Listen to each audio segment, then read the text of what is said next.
మనం జనరల్ గా చూస్తుంటాం, ఎవరైనా చనిపోయిన తర్వాత వాళ్ళ బాడీని మట్టిలో పూడ్చిపెడతారు లేదా శ్మశానంలో దహనం చేస్తారు. కానీ మీకు తెలుసా, ఈ భూమి మీద ఒక వింతైన సమాధి ఉంది. అక్కడ ఆ డెడ్ బాడీని మట్టి లోపల చీకట్లో దాచిపెట్టారు. దానికి బదులుగా మట్టి పైన ఒక ట్రాన్స్పరెంట్ గ్లాస్ బాక్స్ లో పెడతారు. అంటే మనుషులు ప్రతిరోజు వాళ్ళని చూడొచ్చన్నమాట. ఒకసారి ఊహించుకోండి, మీ కళ్ళ ముందే మీ పూర్వీకులు కొన్ని ఏళ్లుగా అలా పడుకుని కనిపిస్తుంటే ఆ ఫీలింగ్ ఎలా ఉంటుంది? అంతేకాదు, ప్రపంచంలో ఇంకో వింత ఆచారం కూడా ఉంది. అక్కడ ప్రతి సంవత్సరం చనిపోయిన వాళ్ళని శవపేటికల నుంచి బయటకు తీస్తారు. ఆ తర్వాత వాళ్ళకి కొత్త బట్టలు వేసి వాళ్ళతో కలిసి డాన్స్ చేస్తారు, పాటలు పాడుతారు, ఇంకా ఫొటోస్ కూడా దిగుతారు. వినడానికి ఇంపాసిబుల్ గా అనిపించిన ఇదే నిజం. ఇక్కడతో అయిపోలేదు. ఒక చోట అయితే మనిషి బాడీని మట్టిలో పూడ్చరు, డైరెక్ట్ గా వేట పక్షుల నోటికి అందిస్తారు. అవును, మీరు కరెక్ట్ గా విన్నారు. అక్కడ డెడ్ బాడీస్ గద్దలు మరియు రాబందులకు ఫుడ్ గా మారిపోతాయి. అసలు వాళ్ళు ఇలా ఎందుకు చేస్తారో ఎప్పుడైనా ఆలోచించారా?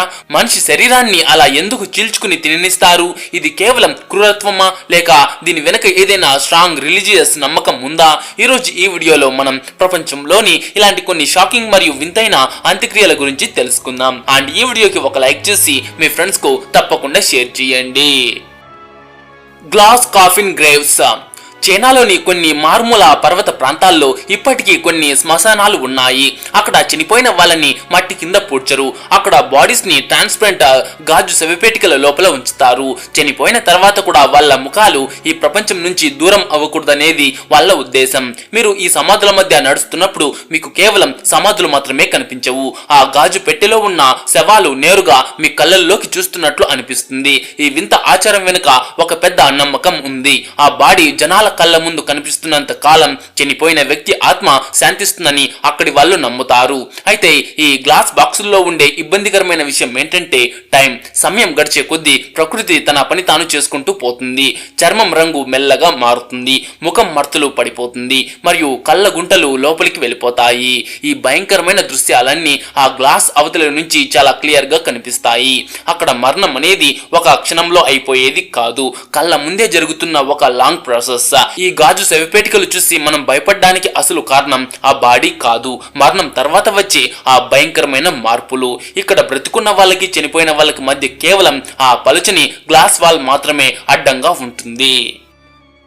తొరాజా క్లిఫ్ గ్రేవ్స్.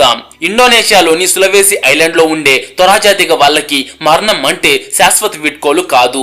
ఇక్కడ మనిషి చనిపోయినా వాళ్ళతో బంధం తెగిపోదు, జస్ట్ ఆగిపోతుందంతే. తొరాజా ప్రజలు చనిపోయిన వాళ్ళని వెంటనే పూడ్చిపెట్టారు. బాడీని బట్టలతో చుట్టి ఇంటి లోపలే శవపేటికలో ఉంచుతారు. ఆ వ్యక్తి కేవలం అనారోగ్యంతో ఉన్నాడని, ఏదో ఒక రోజు నిద్ర లేస్తాడని వాళ్ళు ఫీల్ అవుతారు. అయితే ఇక్కడ అన్నిటికంటే ఆశ్చర్యపోయే విషయం ఏంటంటే మానేనే అనే ఆచారం. దీని ప్రకారం కొన్ని సంవత్సరాలకు ఒకసారి తొరాజా ప్రజలు తమ పూర్వీకుల శవపేటికల్ని మళ్ళీ తెరుస్తారు. లోపల ఉన్న బాడీని బయటకు తీసి ఎముకల్ని క్లీన్ చేసి వాళ్ళకి సరికొత్త మరియు కాస్ట్లీ బట్టల్ని వేస్తారు. ఈ బట్టల్ని ఏదో మొక్కుబడిగా వేయరు, ఫ్యామిలీ మెంబర్స్ చాలా ప్రేమగా జాగ్రత్తగా తొడుగుతారు. ఆ తర్వాత ఆ బాడీని నిటారుగా నిలబెట్టి వాళ్ళతో ఫొటోస్ దిగుతారు, కబుర్లు చెప్తారు. వాళ్ళు ఇప్పటికీ ఇంట్లో మెంబర్స్ లాగే ట్రీట్ చేస్తారు. ఆ టైంలో లైఫ్ కి డెత్ కి మధ్య ఉన్న గ్యాప్ పూర్తిగా పోతుంది. ఈ వింత ఆచారం అయిపోయాక ఆ బాడీస్ ని మళ్ళీ బాక్సుల్లో పెట్టి పర్వత గుహల్లో భద్రపరుస్తారు. ఈ ఆచారంలో ఏ చిన్న తప్పు జరిగినా పూర్వీకుల ఆత్మలకి కోపం వస్తుందని అక్కడి వాళ్ళు నమ్ముతారు. దానివల్ల పంటలు పాడైపోవటం నుంచి రకరకాల జబ్బులు, ఇంటి మీదకు వింత ప్రమాదాలు రావచ్చని వాళ్ళ భయం. చౌచిల్లా సిమెట్రీ. పెరూలోని నాచుకా ఎడారి మధ్యలో ఒక వింత ప్లేస్ ఉంది. అక్కడ డెడ్ బాడీస్ ని మట్టి కింద సమాధి చెయ్యరు, అవి మట్టి పైన కూర్చుని కనిపిస్తాయి. ఈ ప్లేస్ పేరు చౌచిల్లా సిమెట్రీ. ఇది చూడ్డానికి నార్మల్ శ్మశానంలా ఉండదు, ఏదో ఓపెన్ ఎగ్జిబిషన్ లాగా అనిపిస్తుంది. కాకపోతే ఇక్కడ షోపీస్ లాగా మనుషుల డెడ్ బాడీస్ ని పెట్టారు. ఈ ప్లేస్ దాదాపు 1000 ఏళ్ల క్రితం నాటిది. ఇక్కడ బాడీస్ ని బాక్సుల్లో బంధించలేదు, తల్లి గర్భంలో ఉండే పిండం లాగా అంటే ఫీటల్ పొజిషన్ లో కూర్చోబెట్టి బట్టలు చుట్టి తాడుతో కట్టి ఓపెన్ గా వదిలేశారు. నాచుకా ఎడారిలో హైలైట్ ఏంటంటే అక్కడ డ్రై వెదర్, గాలిలో అసలు తేమ ఉండదు. అందుకే ఆ బాడీస్ నేచురల్ గానే మమ్మీస్ లాగా మారిపోతాయి. Hanging coffin shop సగాడా.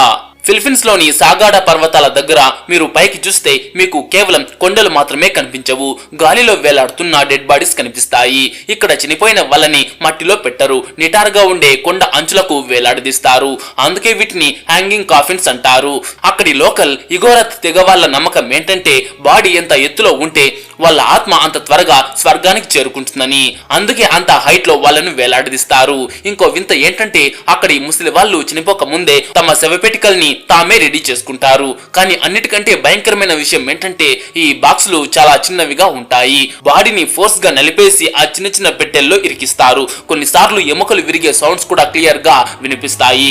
ఇప్పటికీ ఆ కొండల కింద అక్కడక్కడ మనుషుల ఎముకలు కనిపిస్తూ ఉంటాయి. ఆ కొండలే ఆ శవాలని బయటకు నెట్టేసినట్లుగా అనిపిస్తుంది. Sky burial grounds. టిబెట్ మంచు కొండల్లో ఒక వింత ఆచారం ఉంది. అక్కడ మనిషి చనిపోతే వాళ్ళకి మట్టి గాని నిప్పు గాని దక్కవు, బాడీని పూడ్చరు, డైరెక్ట్ గా ఆకాశానికే అప్పగిస్తారు. దీన్నే స్కై బరియల్ లేదా ఆకాశ సమాధి అంటారు. ఇది వినడానికి ఆధ్యాత్మికంగా ఉన్న చూడడానికి మాత్రం చాలా ఇబ్బందిగా క్రూరంగా అనిపిస్తుంది. అక్కడ ఎవరైనా చనిపోతే బాడీని పర్వతం పైన ఉండే ఒక ఓపెన్ ప్లేస్ కి తీసుకువెళ్తారు. అక్కడ బౌద్ధ మత గురువులు ఉంటారు. ఆ తర్వాత ట్రైన్డ్ మనుషులు రాతి ఆయుధాలతో ఆ బాడీని ముక్కలు ముక్కలుగా నరికేస్తారు, ఎముకల్ని కూడా పొడి చేస్తారు.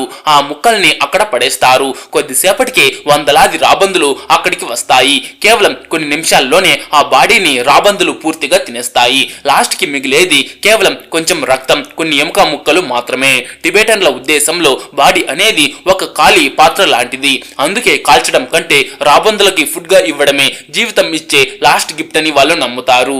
అయితే ఇక్కడ ఒక భయం కూడా ఉంది. ఒకవేళ రాబందులు ఆ మాంసాన్ని తినకపోతే చనిపోయిన వ్యక్తి పాపాత్ముడు అని ఫిక్స్ అయిపోతారు. అందుకే ఏదైనా కీడు జరుగుతుందేమో అని బంధువులు దూరంగా నిలబడి ప్రార్థనలు చేస్తారు. Merry cemetery, Romania. రొమేనియాలోని సపాంతా అనే చిన్న విలేజ్ లో ఒక శ్మశానం ఉంది. అది అసలు శ్మశానం లాగానే ఉండదు. అక్కడ నల్లటి సమాధులు ఉండవు, ఏడుపులు ఉండవు, అంతా కలర్ఫుల్ గా ఉంటుంది. రంగురంగుల చెక్క సిలువలు, కార్టూన్ల లాంటి బొమ్మలు, వాటిపైన రాసి ఉన్న లైఫ్ సత్యాలు కనిపిస్తాయి. అందుకే దీన్ని మెర్రీ సిమెట్రీ లేదా హ్యాపీ శ్మశానం అని అంటారు. కానీ పేరు ఎంత బాగున్నా దాని వెనుక ఉన్న నిజం మాత్రం షాకింగ్ గా ఉంటుంది. ఇక్కడ ప్రతి సమాధి పైన ఆ వ్యక్తి లైఫ్ హిస్టరీ రాసి ఉంటుంది. అందులో కేవలం గొప్పలు మాత్రమే ఉండవు, వాళ్ళ బ్యాడ్ హ్యాబిట్స్, తప్పులు, చనిపోవడానికి రీజన్స్ కూడా రాస్తారు. కొన్నింటి మీద వీడు బాగా తాగేవాడు, అందుకే త్వరగా పోయాడు అని ఉంటే, ఇంకొన్నిటి మీద వీడు భార్యను బాగా కొట్టేవాడు, ఇప్పుడు తనే మట్టి కింద పడి ఉన్నాడు అని సరదాగా రాసి ఉంటుంది. ఈ సంప్రదాయం 1930లలో స్టార్ట్ అయింది. స్టాన్ ఇయాన్ పార్టర్స్ అనే ఆర్టిస్ట్ మరణాన్ని దాచిపెట్టకూడదని ఇలా ప్లాన్ చేశాడు. మనిషి తన లైఫ్ ని ఎలా గడిపాడో అలాగే గుర్తించుకోవాలి అనేది ఆయన ఆలోచన. ఆ బొమ్మల్లో మనిషి రోజువారీ పనులు చేస్తూ ఉన్నట్లుగా, అంటే వ్యవసాయం చేస్తున్నట్లు, తాగుతున్నట్లు లేదా యాక్సిడెంట్ అయినట్లుగా కనిపిస్తారు. అంటే ఆ వ్యక్తి మరణం యొక్క లాస్ట్ మూమెంట్ ని అక్కడ ఫ్రీజ్ చేస్తారు. ఇక్కడ ఉన్న మ్యాటర్ చూసి ఫ్యామిలీ మెంబర్స్ ఒకేసారి ఏడుస్తారు మరియు నవ్వుతారు కూడా. ఎందుకంటే ఈ శ్మశానం మరణం గురించి మాత్రమే కాదు, మనిషి లైఫ్ గురించి కూడా నిజాలు చెప్తుంది. సో ఫ్రెండ్స్, చూసారు కదా ఈ వీడియో. వీటిలో మీకు ఏ శ్మశానం గురించి వింతగా ఆశ్చర్యకరంగా అనిపించిందో కమెంట్ చేసి చెప్పండి. అండ్ ఈ వీడియో మీకు నచ్చింటే ఒక లైక్ చేసి మీ ఫ్రెండ్స్ కు తప్పకుండా షేర్ చేయండి.